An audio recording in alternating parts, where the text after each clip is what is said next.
Do you want more? More time, more balance, more love, more sex, more money, more real, and less bullshit? This is the Women Wanting More podcast with Dr. Karen Osborne. Real life, real stories, plus real tips to get you more of what you want.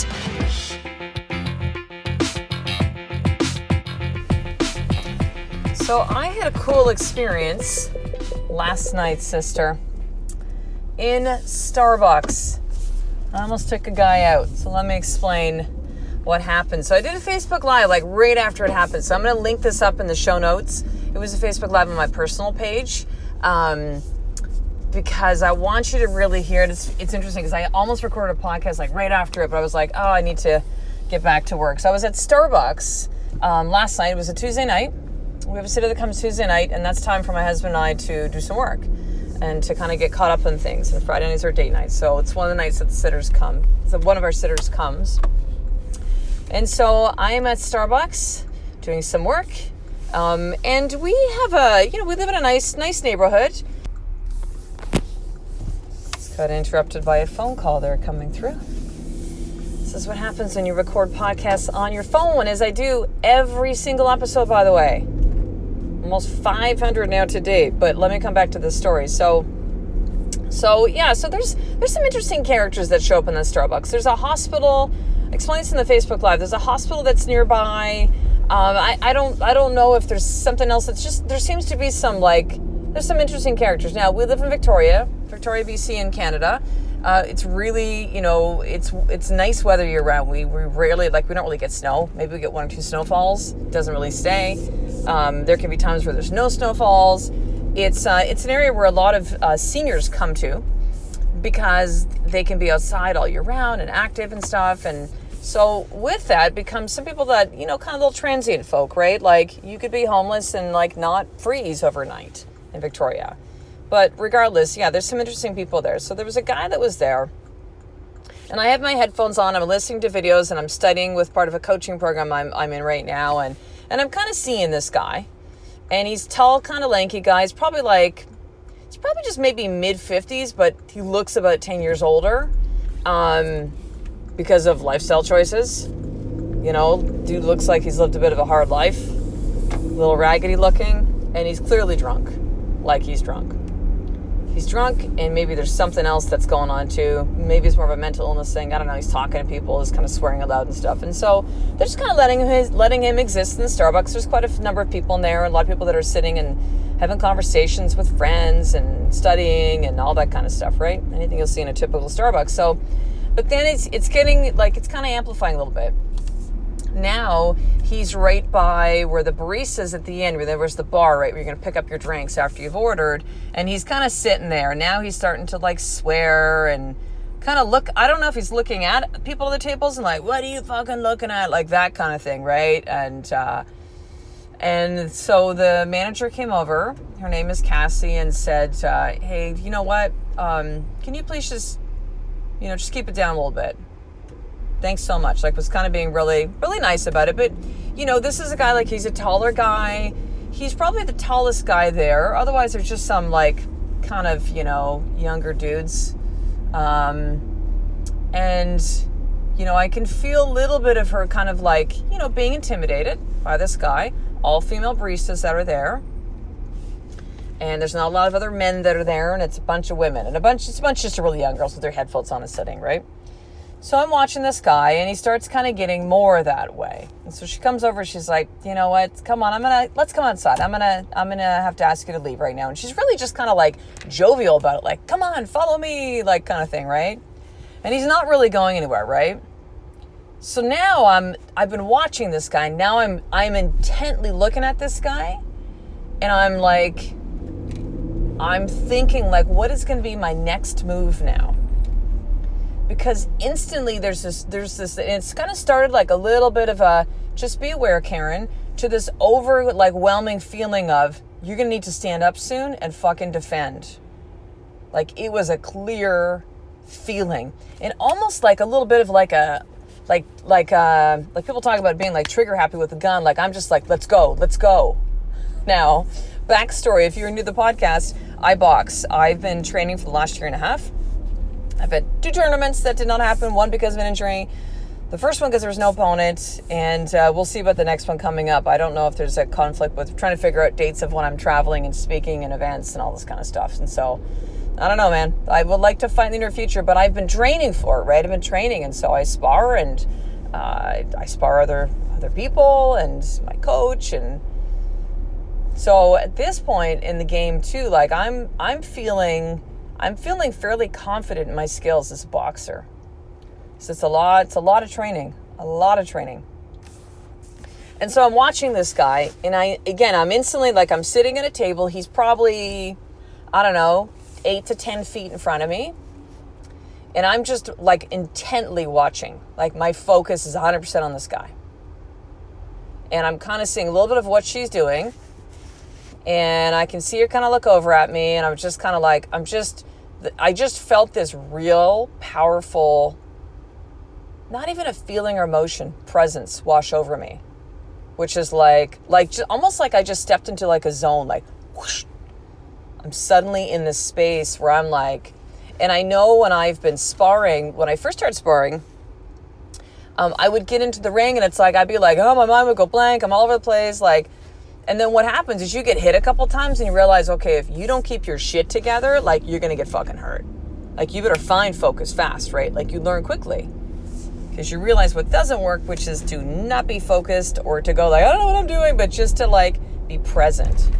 Like, one of the coolest things I love about fighting is this, you're in this space where you're just completely present. Like, your senses are heightened.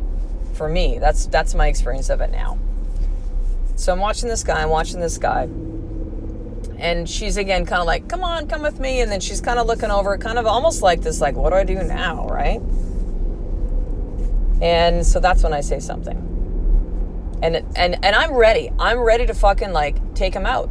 It was this unbelievable feeling of like, if I need to take this guy out to protect the barista and the people in the Starbucks right now, like, I got this. Now, for a woman, I know you've been in this place before, sister. Okay, if you're a man listening, then you need to understand this. As women, we are fucking targets. We have all had experiences, whether it's to the extreme of actually being abused by people that we didn't know or that we did know, or you've just simply had an experience of like, you're walking somewhere, it's dark, and someone is maybe walking towards you, and there's this feeling that washes over, and it's like fear, right? You can taste it. There's something that says to you, danger, get the fuck out. And it's also feeling as a female, like even for me, and I consider myself, even before boxing, when I used to lift, like strong, powerful, like I could project that presence and just be like fuck off. But yet really inside, I'd be scared as shit. Like, would probably almost be frozen. Like, I wouldn't know what to do. I wouldn't know how to really, like, how to defend myself. I could maybe posture it. I could be like, fuck you. Do you know who you're talking to? Like, you're messing with the wrong chick. I could go to that space. But sister, listen to me. This was the first time that I literally was just like, if something goes down, I got this. I will fucking take this guy out. Like, it was that clear to me. So then what happened next? Well, he's not really moving, so I'm still sitting down. Like, I'm at a table, right? Like, there's little small ones, there's like bigger ones, almost like a study table. So again, I'm like 8 to 10 feet in front of this guy, and I look over at him and I go, brother, you need to listen to her. Out the door. And he's like, rah, saying whatever else he's saying, and he's kind of starting to move, and I was just like, and then I kind of lightened up a little bit. I'm like, you know what? Just be the gentleman. There's the door. I was just really firm. I go, there's the door. Start walking. I'm still sitting as I'm saying this, but I'm getting ready. It's like I'm looking for the moment. And I knew that just my energy at that point was kind of just like, and it was a pure energy. Because again, in the past, I could project that energy, but it was false. It was really just, it was on the movie Step Brother. Something on you sleep on a bed of lies, or a throne of lies or something. Like, it was on a throne of lies of like, oh, fuck you. Like, if someone really came at it, I'd be fucked. Like, it was all talk. This was very little talk, and absolutely 1,000% of like the action that I knew that I was capable of. Now, Would I bring this out every single time? Of course not, right? But I'm in a situation where I'm like, and this is what I really realized. This is what I really want to get through to you, okay? Now, it just, he ended up like leaving and nothing. I didn't even end up standing up, right? The barista, one of them looks over and kind of does like mouth, like, thank you. And I'm like, and then the one that was really dealing with him, talked to her later, it was so fun. You'll see the Facebook Live because she comes out as I'm Facebook Living, sharing the experience. And I'm like, come on over here. We're talking just because she hands me a gift card. Like, your next drink's on me kind of thing. Those ones at Starbucks, right? And I'm like, oh, you're so sweet. And I'm talking to her about it. And I just said, look it. I go, just, you don't know, but like I box. They see me, I was going to the gym. They see me coming to Starbucks, sweaty a lot of times. Usually it's after boxing and I'm picking up a chai before I head back to shower and begin work and for the day. And so I just kind of gave a little bit of my story. And I just said, like, I go, here's what I realized. And I shared with her, which I'll share with you right now. It is the first time in my life that I felt as a female, as a woman, that I could physically protect myself. Like, no doubt, no fucking doubt, none, that I would know what to do. First time in my life that I've ever experienced that. Now, I've been lifting weights from 15 until the age of 46, and that's when I stopped, because that's when I started boxing training. No, 47, yeah, because I turned 49 next month. And I switched to boxing and kind of never looked back, and lifting's still great, but like, there's something that's very different about learning to fight. It's a very different sense of power. And I felt really powerful lifting. I felt really powerful being fast and getting strong. But there's something different to say, you know what? I have speed. I know how to block. I could fucking punch. I could get out of the way. I could take this guy down if I needed to. And protect myself, and protect others, protect my children. That is powerful, sister. That is fucking powerful. Now, could I take down everybody? No, but I mean, the certainty that brings about. See, when you have that kind of certainty, then there's going to be a lot of people that you just vibe that so much that they're not going to fuck with you. But you realize that? They're not going to even initiate anything because they can feel it. They can feel it.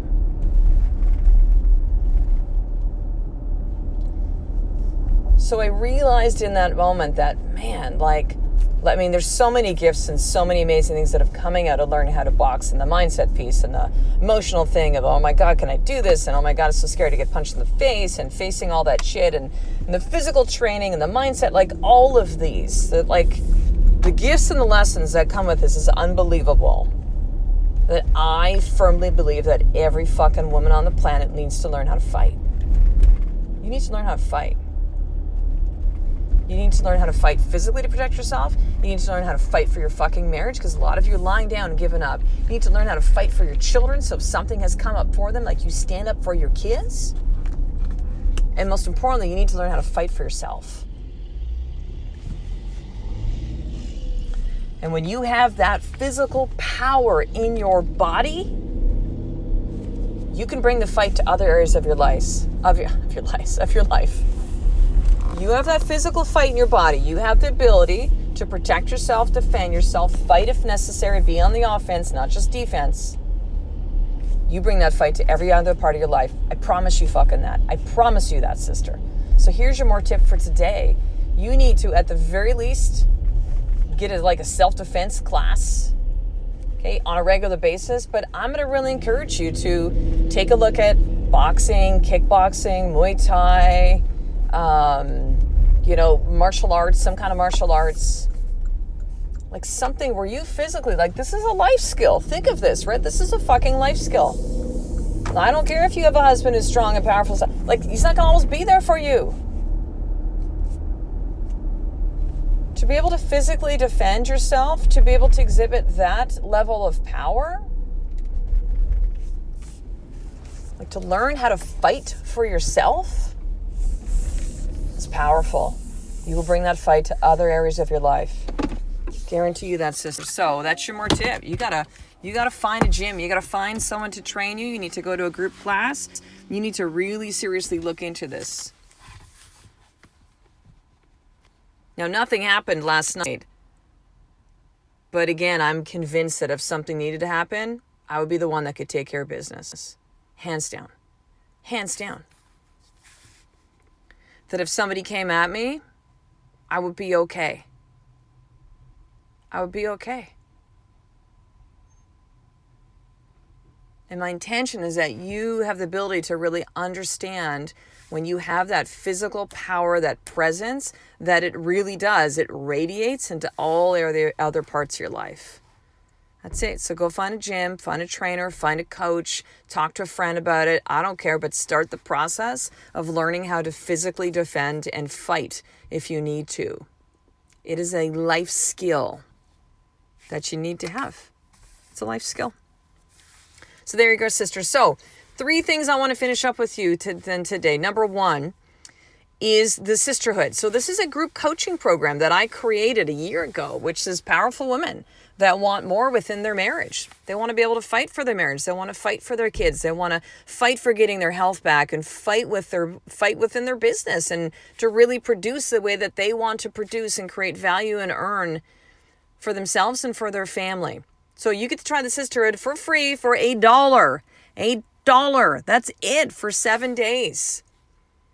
And really see what it is like inside. So here's what I want you to do. And, there's about 100 women within the sisterhood, but we're going to be blowing up to 500 within the next couple months. You're going to see webinar after webinar and videos and me really talking about this a lot because there is so much power within this group. And I can't believe how many of you have not stepped inside there yet. Like, it's insane. It's insane. So here's what you need to do. Go to drkarenosborn.com/sisterhood and sign up for that 7-day trial for $1. Okay. After that, it's still minimum each month. And you have the option of actually signing up for an entire year and you save 72%, like ridiculous. There's no reason for all of you to not be in this unless you just don't want. You just don't want any kind of change. But if you do, this is the place where you start. Okay, so number 1 is to join the sister at drkarenosborn.com/sisterhood. Number 2 is to make sure to subscribe to the Women Wanting More newsletter so I can send you the More For Action Guide, how to start your day in power. Power is that word again, power. And I'm going to send you 2 video trainings that are exclusive inside a Facebook group I run called The Experience on how to remember who you are, how to drop your stories and create new ones. So to grab the newsletter, go to drkarenosborn.com/action guide. All these links will be in the show notes. You can just click on them or right on your phone. And number 3 is this: if you really want to show the power, you want to really have the outside words that are on clothing that matches inside of how you feel and your beliefs, then you need to head to shop.womenwantingmore.com and you can pick out a t-shirt, tanks, hoodies, beanies, mugs that have these powers, this message, the culture of women wanting more, and to really wear who you are. And you're going to see some amazing pictures of women from around the world that have gotten their orders in or wearing them, and they're wearing who they are and are really representing. So that's over at shop.womenwantingmore.com.